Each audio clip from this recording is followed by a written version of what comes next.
It's the Chief Bonnie with Board Games. First of all, the Nerf Herder shirt. Haven't seen Solo yet. Plan on seeing it soon. But this is a review of Victory or Death from the Quartermaster General Series. Quartermaster General Series, PSC, Plastic Soldier Company. Plays 2, 3, or 4 player. Let's go in and I will show you how it plays. All right, you're looking at basic general setup. I'll tilt in on the board in a second, but I wanted to show you the playing powers. So when you're playing, it handles 2, 3, or 4 players, but you're always going to be playing with all of the powers. So you have Sparta and Corinth are a power together, and you have, I always say it wrong, the Delian League, hopefully I'm pronouncing it right, and Athens. And they are friendly to each other. Now, if you're playing 2-player, then one person is going to be playing Sparta and Corinth, and the other player is playing the Delian League and Athens. But if you're playing 3, it actually breaks it out a little more specifically, where they have the solo players playing Athens and the Delian League, and then the other 2 players, one would be playing Sparta, one is playing Corinth. So they lay it out very, very specifically. I wanted to point out too, all the powers are asymmetric, so their decks are going to be slightly different, and the types of pieces they have, whether it's cities, hoplites, triemes, or even their bribery tokens, they're different. So what's really nice is you have a player aid that not only breaks down turns, and it breaks down supply line rules and what all the different pieces do, and even order of play. Fantastic is telling you how these different factions, different city-states, what pieces they have. And they have different prepare cards on the back. So it's important to know, hey, these are the prepare cards I have, because sometimes you're going to be able to go through at a penalty and search for a particular card you may need to trigger off something for a campaign you're working on or whatnot. More on that in a second. Let me tip up and, so you can see the pieces already preset on the board for setup. You can also see the map is really quite gorgeous and works off of regions. One of the key factors is that pieces have to stay in supply. They've got to track back to your cities of your color, or you can lose them. All right, so winning the game or scoring victory points. You're going to win by having your team as the most victory points at the end of the game. Again, it's tracked by the racetrack scoring that goes around. I'm going to get to the specific scoring rounds in a second, but there's some occasions where you're going to score victory points immediately. So if you destroy another team's or another city-state's city, you're going to gain a victory point. There are some prepare cards or status cards, event cards that will tell you you've achieved whatever's on the card. You're going to score an immediate victory point, and you will deduct one of your own victory points if you cannot discard a card from your hand, or when you choose not to play a card from your hand during the play step. And I'll get into the different play steps here in a moment. So those are the immediate ones. Looking at your scoring rounds, so every 3rd round you have a scoring round. Each team will gain 1 victory point for the cities that they have. So you want to get strategically placed more of your cities on the map, because they're going to give you +1 victory point per city, and you'll see that kind of strategic movement to get those cities placed as you're approaching some of the scoring rounds. Also, there are key locations, Athens and Laconia, where Sparta is, that if you go the full 15 rounds, which you can't quite see it, but it caps off at 15 rounds, and then you have some little bonus scoring that'll happen. You'll get 3 victory points if you have your pieces in Athens, which is or Laconia. You also get 1 victory point for having pieces in multiple different cities, Corinth, and I can't pronounce all the rest of the names, so I won't say them. But there's some bonus scoring that you'll get if you go the full 15 rounds. Let me go in and walk through basically what a turn order is. We'll talk a little bit about supply as well, and then how cards get chained from your deck and how these decks work.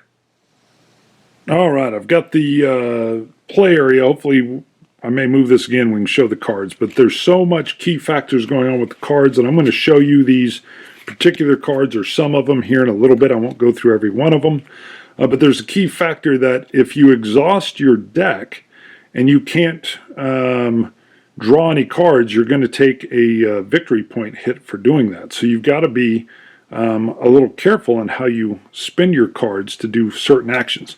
So the very first thing, and I haven't preset this up or anything, but you shuffle your cards up, you draw off 10 of them. And again, I'll get in and show you the details of these in a little bit. You're going to look at these, so you would go through and look and kind of see, hey, what do I want to keep? Because you're going to keep 7. All right, just so we just draw some of these off, you will pick 7. So let's just assume these are cards that I'm not wanting. This is the only thing the other players can inspect, so they can't ever come in and inspect my discard pile. But they can see this one and see, like, okay, I'm never going to, one of my muster hoplite cards is gone.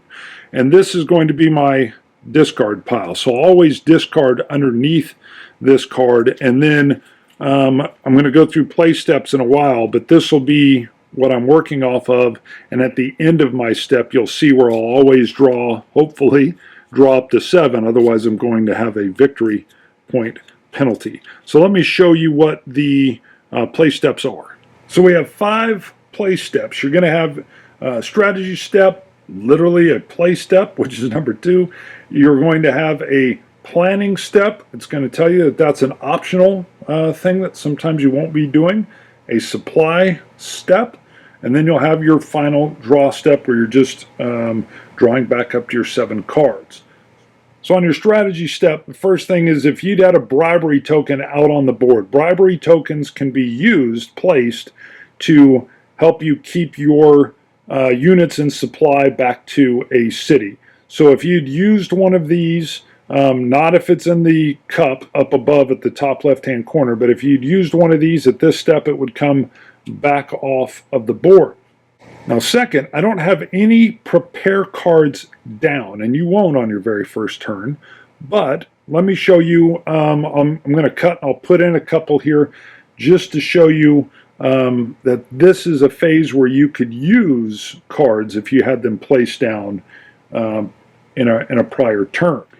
All right, so my prepare cards would all be face down. Now I can look at these anytime I want, as my son yells, but I'm going to flip these over so I can show you what's going on here, and that some of them are specific in their statements of when you can play them. All right, let me bring this one on, see if I can fight the glare and yet bring it in. Okay, you can see we play it during the strategy step, so it's telling you when to use it, and then tells you what it does. So every other power, so it's each of the powers. Notice it doesn't say player, it's every power. So even your friendly power is going to have to discard 1 card from its draw deck. Remember, if you ever run out of cards to draw, it is a victory point penalty for you. Then I, or the Corinth player here, would gain 2 victory points immediately to the track. So you can see how this prepare card would work. Let me show you just a couple more. All right, let me see if I can get it to focus. You can see again strategy step, and then it's very specific, and this is where you're playing out your strategy, obviously in the strategy step, but you prepared this card previously, and now if there is a friendly hoplite or bribery token in Syracuse, place a city in Syracuse. All right, to show how this one is different, so again, a prepare card, And you can see, use after you muster a hoplite or a trieme. All right, so this one's based just on when a hoplite or a trieme has been mustered. So you might have a prior card that actually musters one of these, puts one of them out on the board, and then boom, it ends up triggering this one as well. And then much more on a, come on, focus, on a defense standpoint. All right, it has nothing to do with what step you're in. This prepare card is simply going to allow you to use it if Corinth is battled. So I can decide I want to turn over my prepare card now, and I do not remove a piece in Corinth this turn. And there's multiple cards, so but you can see the strategy is all nicely tucked in, sometimes corresponding to the step, sometimes corresponding with other actions you may have taken, and then other times even corresponding with actions that have been taken against you. So in the play step, you're simply going to play one card. Now I'm going to try to show you cards that are kind of similar at the same time. This isn't me playing them, but you can muster a hoplite or you can muster a trieme. Hold on. All right, if I muster a hoplite, I have to put it in a space, either can't be with another hoplite, but I could place it in the city of Corinth with another one of my, a piece of my same color. It's got to be my faction, not my other friendly factions, or I can put it adjacent to. Either way, I must be able to trace supply back to one of my cities. Triumph are very similar. I must be able to trace a supply line back to my own city, but they're a little bit different from hoplites in that they don't necessarily have to be placed adjacent to one of my other pieces. They can be mustered, they still got to be mustered in supply, but they can be adjacent to friendly hoplite city or even a bribery token. All right, I've got up land battle and sea battle. So the first thing is, if I play a land battle, it could be a hoplite attacking an adjacent hoplite or city space or whatever, but it can also be a trieme that's going to attack from sea to land. When triemes attack in a sea battle, it would be trieme to trieme. So in a quick example, let me even move in a little bit. Perfect. So I've played, let's just say, my land battle. I'm adjacent. Of course, I would like to attack the Spartan city, but I can't because they actually have a hoplite there. So my attack must be against the hoplite. And there's no dice rolling, there's no card flipping, there's no chart checking. If I initiate the land battle, the piece is gone. So you can see it's very important to not leave your cities unguarded. It's nice to have an army there, because otherwise, if it was just like this, the city piece would be gone. Cities are very important to victory points. Now, if it was a sea battle, the same thing goes on. So this trieme could come in, it's adjacent, it could attack this Spartan here, but I'm only playing one card. You're seeing how land battles work or how sea battles work. All right, the status card. Status cards are played during the play step. Again, you can only play one card during the step, and this is really where the status cards, or this is where the status cards are played. They're very nice because this is where you're seeing the history come to life. So the card has the specific kind of historical placement, and then below the line are what the rules are for how it's going to affect gameplay. So this one talks about how it's going to be used during the scoring round. So that's every three rounds, there's a scoring round. And it's going to give you +2 victory points if the Oligarchs, which Corinth is an oligarch, all right, if they have a supplied piece, so the piece is in supply and it's in Sicily or Syracuse, and the demos do not. Again, this is played face up, so all the factions, all the powers know what's going on. They can try to counter it. And your partner, or if you're playing two-player, obviously you're going to know what you're trying to go for. And that's a very, very neat aspect in how the asymmetric decks and the powers interact with each other and bring that history to life. All right, and then an event card. Again, play step. You would simply play the event card and do what it says. So Athens and the Delian League must each discard 2 cards from the draw deck. And remember how important it is to be able to draw cards. All right, the planning step. This step's totally optional. But it's huge because this is where you get to pick one of your cards in your hand. I probably wouldn't have this many. Of course, you'd have 7, but I would pick one. Nobody else knows what it is. I play it face down, and it is now going to be eligible in a future turn of mine to play during the strategy step. And you can end up with multiple cards that you've placed down in the prepare step. And ideally, as you've already kind of seen with the strategy step, a lot of these cards may chain upon each other. I've seen where you'll have almost a lot more activity going on in the strategy step with all your prepare cards, and then you get to your play step, and all you do is play a card. So it's a brilliant part of the game that really allows you to further a particular strategy.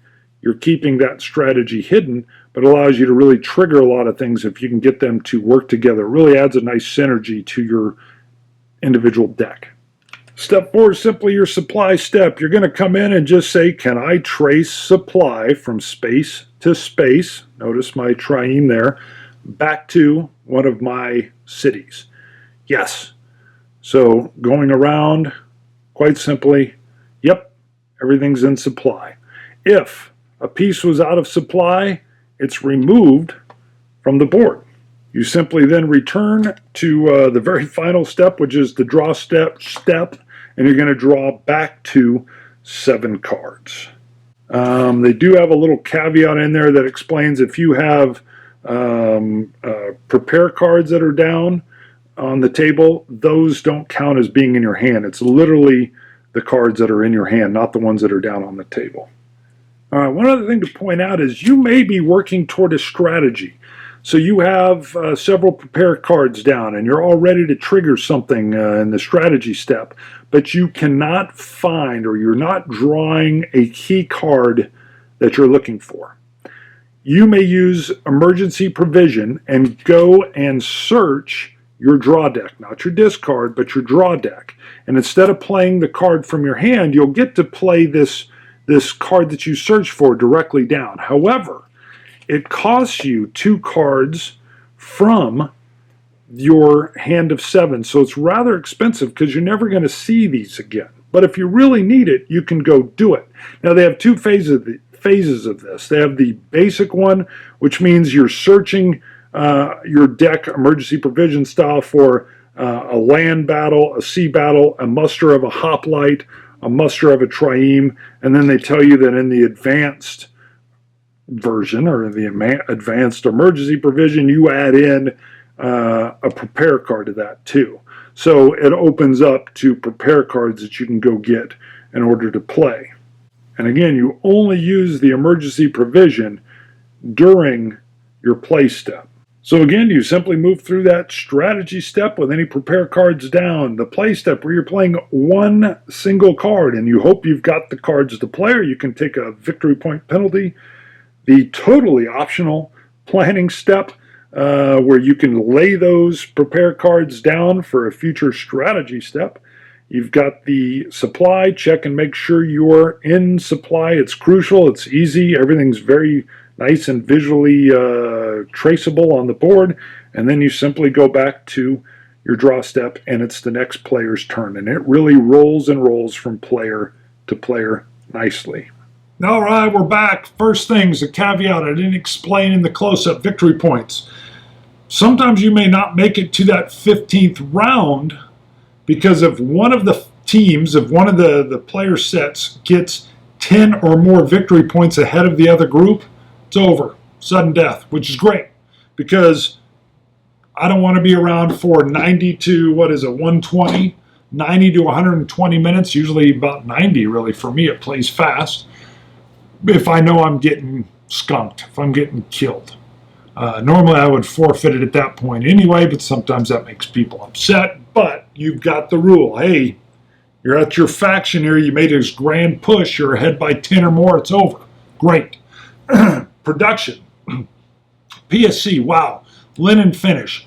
Boards, gorgeous. Pieces are great. First, when I first unfurled the board, I like to say unfurled, the green caught me and I was like, oh, it's almost a little neonish. But it is so easy to spot all your places, and the adjacency matters so much in this game. And the green even grew on me. I think it's a gorgeous map. And the functionality, which is what you really need. You don't want something like, I'm not sure if that's adjacent or not. Oh, you can tell. So PSC, wonderful, wonderful production.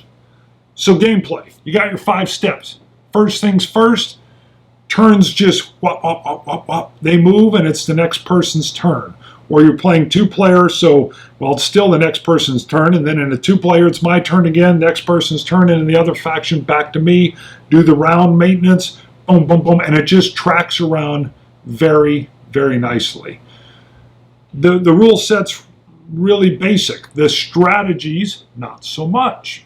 The fact that each of the card sets and even the playing pieces are asymmetrical, perfect. Takes a while to get used to kind of what they do and what's going on, but I pulled it out. The player aid card and how it lists the pieces that everybody has, and it lists all your prepare cards, especially so you can find what you're looking for the emergency provision. It allows you to take a look at what those cards are if you haven't memorized it or you haven't played enough or it's your first time, because you can't go thumbing through your draw deck.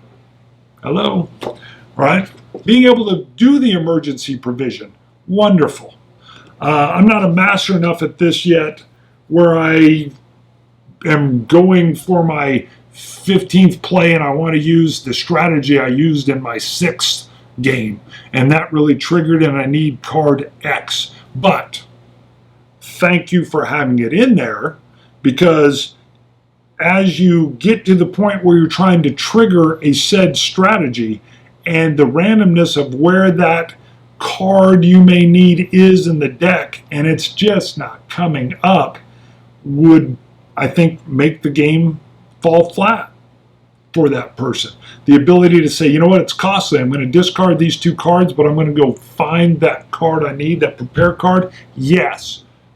Beautiful. Perfect. Let's see. I'll tell you flat out, I didn't play this 4-player. I played it 2.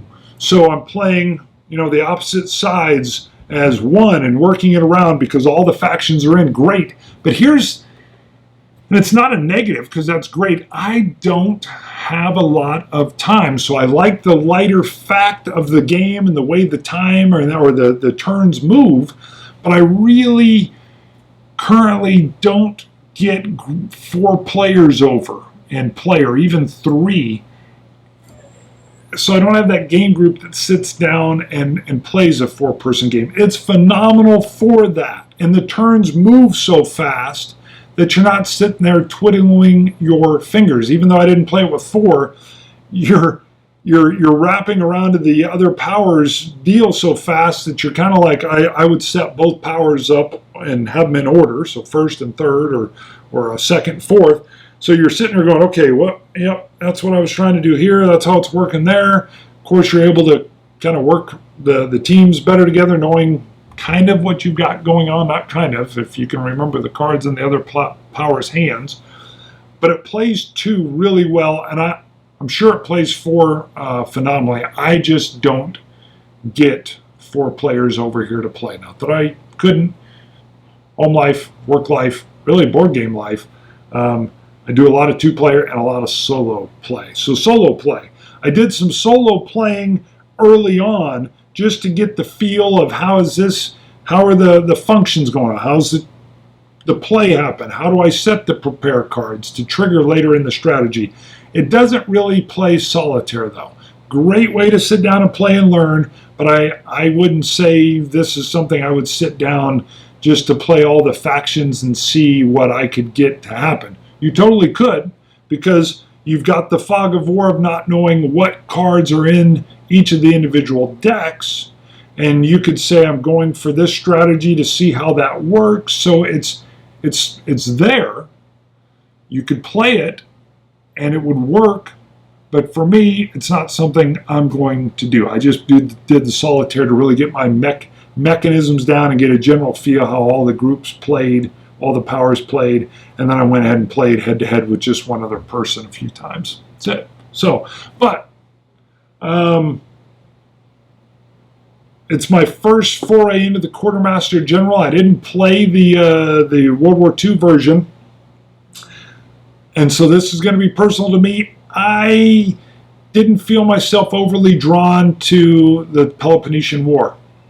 And again, that's just me. That's just my likes. But if it's not the theme that you're interested in, I don't know if it'll drive you to it. I, again, have not played standard Quartermaster General, but I love World War II. And I can imagine getting giddy at some kind of curse things going on, and I'm able to mass armor, build traps. I don't know what Quartermaster does. I don't know how that works. But I can tell playing this that with the statuses and the events and the prepare, that if you're a fan of the historical period, this game's going to glow and shine, and you'll be like, wow, yes, yes, yes. Not knowing the era, it didn't have that effect with me. Still very neat, very interesting, but the theme itself didn't necessarily speak to me. If it speaks to you, this is going to be a home run hit. So, Chief, bonding with board games, wonderful production. See ya.